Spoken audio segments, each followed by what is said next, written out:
Hi hello welcome back to our channel. ఈరోజు మన video వచ్చేసి వంకాయ కర్రీ ఎలా ప్రిపేర్ చేసుకుందామో చూసేద్దాం.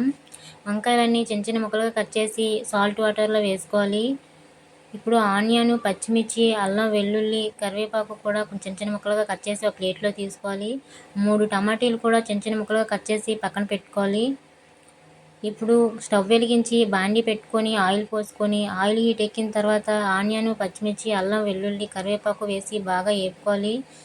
ఆనియన్ బాగా వేగిన తర్వాత వంకాయ ముక్కలన్నీ వేసుకోవాలి. వంకాయ ముక్కలు కొంచెం మగ్గిన తర్వాత టమాటీ ముక్కలు కూడా వేసుకోవాలి. కొంచెం పసుపు వేసి బాగా కలుపుకోవాలి. తర్వాత సరిపడా సాల్ట్ వేసి బాగా కలుపుకొని ముక్కలన్నీ బాగా మగ్గనివ్వాలి. ఇప్పుడు బాగా కలుపుకున్న తర్వాత కారం వేసుకోవాలి. సరిపడగా కారం వేసుకొని బాగా కలుపుకొని వాటర్ పోసుకోవాలి. వాటర్ అంతా ఇంకేంత వరకు ఉడికించుకోవాలి. వంకాయలన్నీ ఇలా మెత్తగా ఉడికినంత వరకు బాగా మగ్గించుకోవాలి. వంకాయ కర్రీ రెడీ అయిపోయింది. వాటర్ అంతా ఇంకేంత వరకు ఇలా ఉడికించుకోవాలి. వంకాయ కర్రీ రెడీ అయిపోయింది. ఈ వీడియో మీకు నచ్చినట్లయితే సబ్స్క్రైబ్ చేసుకోండి.